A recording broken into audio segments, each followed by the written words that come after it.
masa kecil Poppy Mercury mulai bersekolah di SD Pajajaran Bandung, kemudian melanjutkan sekolahnya di SMP Negeri 9 Bandung, dan tamat dari sana ia kemudian masuk di SMA Korpri Bandung.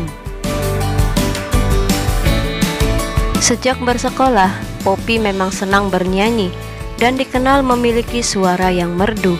Selain itu, Poppy juga dikenal mahir dalam memainkan beberapa alat musik, sebut saja piano dan juga gitar.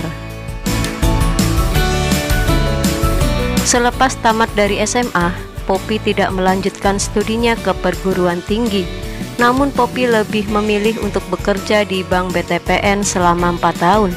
Disinilah kemudian bakat bernyanyi Poppy semakin menanjak, dimulai dari ia bergabung dengan band AS BTPN bersama sahabatnya Maudy Wilhelmina dan 3 temannya. Inilah kisah mengenai perjalanan karir Poppy Mercury yang menyimpan banyak cerita lucu, unik, dan sedikit ada intrik dalam titian keartisannya. Berikut ulasan dari kisah Poppy Mercury selengkapnya. Kisah tentang Nike Ardilla dan Poppy Mercury is back.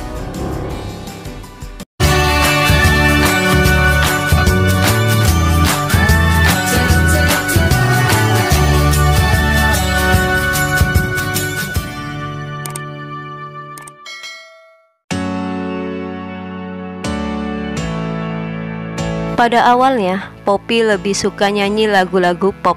Kalau kemudian Poppy memilih jalur slow rock, itu ada ceritanya. Juga tak kalah menarik bagaimana nama Mercury bisa nempel di belakang namanya. Poppy Yusfidawati, anak ke-6 dari 8 bersaudara, 5 laki-laki dan 3 perempuan, putri pasangan Bapak Kemal Johana dan Ibu Titi Supiati. Masuk dunia tarik suara sejak duduk di kelas 3 SMP. Awalnya Poppy sering diminta menyanyi di acara-acara sekolah. Waktu itu namanya belum komersil. Di kelas 2 SMA, Poppy masuk dunia rekaman. Lalu bagaimana ceritanya hingga Poppy bisa masuk ke dunia rekaman? Beginilah jawaban dari Poppy Mercury. Saya kan sering manggung bareng AS Band. Nah, pas manggung di Tasikmalaya, Farid Harja yang juga mengisi acara minta bantuan. Penabuh bandnya tidak hadir. Saat itu saya dan AS Band diajak gabung. Kemudian nama bandnya pun berubah menjadi Bani Adam. Rekaman pertama Mojang Bandung ini menyanyikan lagu yang baru dibilang master single, yang berjudul Terlalu Pagi. Lagu ini beriramakan slow rock pada saat itu tahun 1990.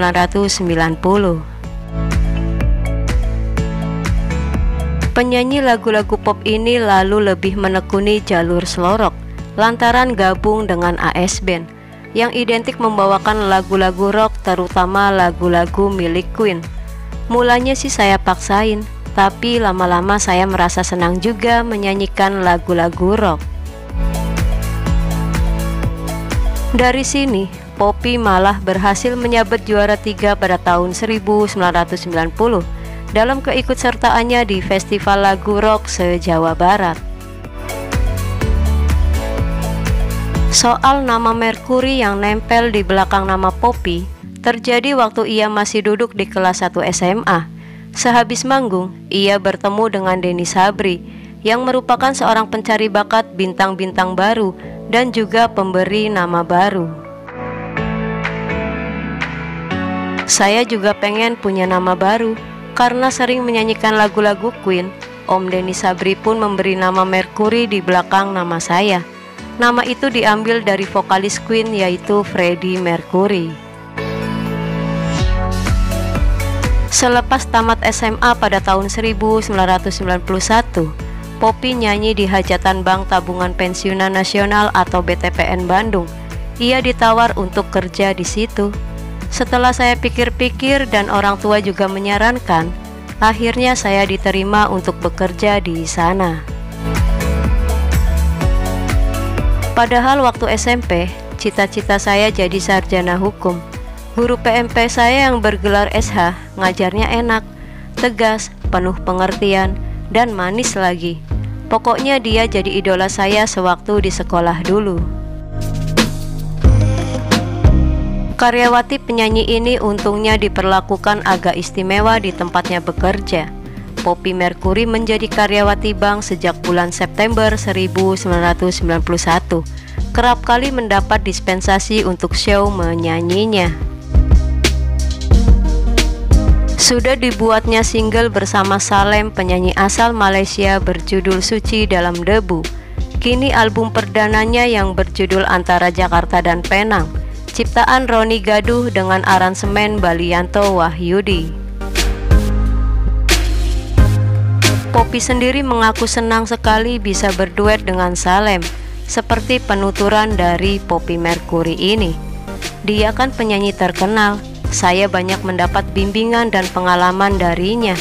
Dia juga sudah menganggap saya seperti adiknya sendiri. Seirama dengan meledaknya album itu, kisah pertemuan yang meninggalkan ledakan simpati itu, toh akhirnya harus terpisahkan ketika kelompok dari negeri jiran itu harus kembali ke tanah asalnya. Hubungan kami sebetulnya sih masih terbatas dalam persahabatan saja. Simpati kan boleh. Dan setelah perpisahan tersebut, kami lalu terus saling berkirim surat. Tutur Poppy berterus terang. Dia mengaku rasa simpati yang mendalam itu malah membantunya berekspresi menyanyikan lagu dalam album Antara Jakarta dan Penang. Saya sendiri tidak tahu mengapa tiba-tiba bisa menjiwai lagu tersebut. Juga tidak tahu mengapa harus lagu itu yang menjadi album perdana saya, Kilah Poppy Mercury. Memang, album itu sendiri cukup sukses di pasaran, mampu mengangkat vokal dan nama Poppy Mercury. Kabarnya sih malah bakal masuk nominasi BASF Award tahun ini. Lanjut Poppy Mercury lagi. Hubungan itu sebetulnya masih dalam taraf persahabatan dan simpati. Dan kalau itu demi kebaikan bersama, ya apa salahnya? Seperti halnya ketika penggantian nama saya. Kalau pakai nama asli kan mungkin memang kurang komunikatif. Kebetulan waktu itu saya sering gabung dengan anak-anak band juga. Jelas Poppy Mercury. Semoga kisah tentang Poppy Mercury ini bisa menambah informasi dan selalu bermanfaat. Lebih banyak tahu lebih banyak. Terima kasih dan sampai jumpa kembali.